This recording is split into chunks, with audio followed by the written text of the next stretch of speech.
आज हम स्टील के बारे में बात करेंगे। आज़ादी के 75 साल के बाद इंडिया ने अराउंड 100 मिलियन टन्स कैपेसिटी को इंक्रीज तक बनाया था, बट आने वाले कुछ टाइम में अगले 8 सालों में ये कैपेसिटी डबल दिखाई देती है।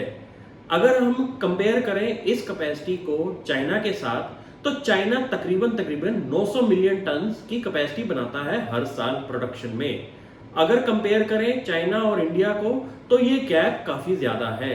अगर इंडिया नंबर 2 वर्ल्ड में है और चाइना नंबर 1 है, और आने वाले टाइम में इंडिया की कैपेसिटी डबल भी हो जाती है, तो चाइना का नंबर काफी ज्यादा दिखाई देता है, जिसकी वजह से हमें यह दिखता है कि चाइना वर्ल्ड की फैक्ट्री ऑफ द वर्ल्ड माना जाता है। और इंडिया इस चीज को अगर कैचअप करे, तो इंडिया के कुछ कुछ सेक्टर्स में बहुत बड़ा गैप है ग्रोथ का, जो कि दिखाई देगा कुछ कंपनीज की कैपेसिटी एक्सपेंशन प्लान में।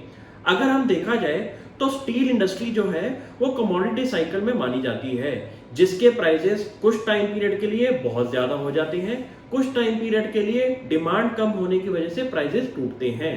अगर इस इंडस्ट्री को खेलना है ढंग से, तो उन कंपनीज पे आप पैसा डालें जो कमोडिटी पीक्स पे अपनी डेट रिडक्शन करती हैं, और कमोडिटी प्राइस जब टूट जाता है तो डेट रिडक्शन की वजह से उनके प्रॉफिटेबिलिटी पे काफी ज्यादा फर्क नहीं आता। तो पिछले 2 सालों में अगर स्टील प्लेयर्स की हम बात करें, जैसे कि JSW स्टील, टाटा स्टील और स्टील अथॉरिटी ऑफ इंडिया, तो इन लोगों ने जब रिकॉर्ड पे कमोडिटी प्राइसेस थे तो अपना भर के डेट रिडक्शन किया, जिसकी वजह से इनके काफी ज्यादा डेट मार्केट में रिडक्शन की वजह से इनकी बैलेंस शीट हल्की होगी, जिसका इनको बहुत ज्यादा फायदा हुआ। क्योंकि अब बैलेंस शीट हल्की हो जाए तो डेट इक्विटी रेशियो कम हो जाती है, जिसकी वजह से जब प्राइसेस कम हो तो आपकी प्रॉफिटेबिलिटी पे ज्यादा फर्क नहीं आता। तो ये तो हुई कंपनीज के बारे में बात। अगर हम इंडिया के बारे में बात करें, तो इंडिया में बहुत रैपिड इंफ्रास्ट्रक्चर इन्वेस्टमेंट्स हो रही हैं, और इस इन्वेस्टमेंट का एक की पार्ट होता है स्टील प्रोडक्शन में।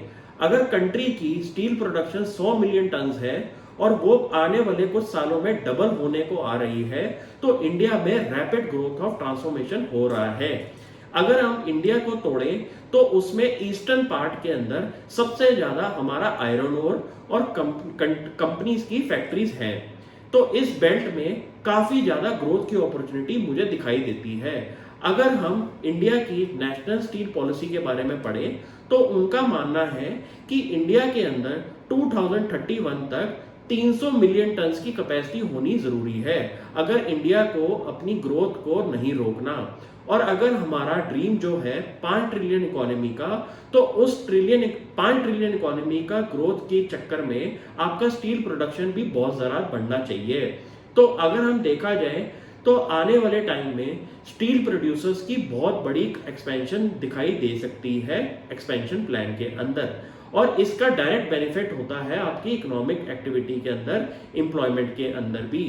तो अगर कोई जगह पे कोई कंपनी अपना स्टील प्लांट लगाती है, तो उस जगह की एम्प्लॉयमेंट काफी ज्यादा बढ़ती है, और स्टील से काफी सेक्टर्स हमारे डिपेंडेंट रहते हैं, जिसकी वजह से ओवरऑल कंट्री की डेवलपमेंट भी जरूर तेजी से बढ़ेगी। अगर कंट्री का अपना इकोनॉमिक एक्टिविटी के अंदर जो स्टील की प्रोडक्शन है वो कंट्री डोमेस्टिकली प्रोड्यूस करे और डोमेस्टिकली सोर्स करे और डोमेस्टिकली आपका करके एक्सपोर्ट में भी जाए, तो जिसकी वजह से ओवरऑल डेवलपमेंट में काफी कुछ दिखाई देगा। तो आने वाले टाइम में मैं काफी बुलिश हूं स्टील प्लेयर्स पे, बट आप इस चीज का ध्यान देखें कि ये है कमोडिटी रन बिजनेस, जो कि बहुत ज्यादा फ्लक्चुएशन दिखाई देती है प्रॉफिटेबिलिटी पे। अगर आप अपना कैश फ्लो स्टेटमेंट और इनकम स्टेटमेंट पे ध्यान दें, तो कंपनी की अगर बैलेंस शीट में डेट रिडक्शन हो रहा है, तो उन कंपनीज पे आप अच्छी तरह से फोकस कर सकते हैं। जैसे कि अगर आप नोटिस करेंगे, तो टाटा स्टील ने एक बहुत बड़ी एक्विजिशन करी थी यूरोप में, जिसकी वजह से उनका कंसोलिडेटेड बिजनेस परफॉर्म नहीं कर पा रहा था, जिसका रिफ्लेक्शन हो रहा था इंडियन बिजनेस की एंटिटी पे।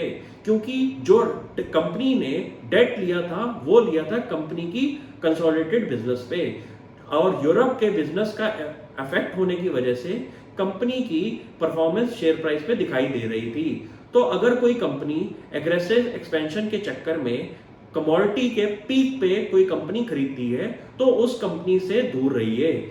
जैसे कि टाटा स्टील ने बहुत बड़ी गलती करी थी। अब टाटा स्टील का बिजनेस जो है वो तकरीबन स्टेबलाइज दिखाई देता है और कंपनी ने क्लियरली बोला है कि वो डोमेस्टिक कंपनी पे फोकस करेंगे और बाहर जो इंडिया के अलावा उनकी कंपनीज हैं उनको वो डाइवेस्टमेंट पे डाल चुके हैं। तो कंपनी का जो फोकस है वो इंडिया की कैपेसिटी को इंक्रीज करने का है, क्योंकि इंडिया में उनको ये दिखाई देता है कि बहुत ज्यादा डिमांड सप्लाई का गैप है और उस डिमांड को भरने के लिए वो अपनी प्रोडक्शन फैसिलिटीज को इंक्रीज कर रहे हैं। सिमिलरली एक गवर्नमेंट कंपनी है स्टील अथॉरिटी ऑफ इंडिया, जिसके बारे में मैं काफी बुलिश हूं, क्योंकि कंपनी ने कुछ सालों में बहुत बड़ा डेट उठाया था जिसकी वजह से कंपनी का प्रॉफिटेबिलिटी बहुत ज्यादा खराब हुई थी। बट कमोडिटी पीक साइकिल की वजह से कंपनी ने अपना बहुत बड़ा डेट रिड्यूस किया, जिसकी वजह से कंपनी का बहुत फायदा हुआ, क्योंकि कंपनी में ऑपरेशनल एफिशिएंसी की वजह से उन्होंने डेट रिड्यूस करके अपनी प्रॉफिटेबिलिटी को काफी अच्छे तरीके से इंक्रीज किया। तो आप अगर बिजनेस को ढंग से साइकिल को समझे तो इस बिजनेस में भी आप ट्रेडिंग अपॉर्चुनिटीज बना सकते हैं। Thank you.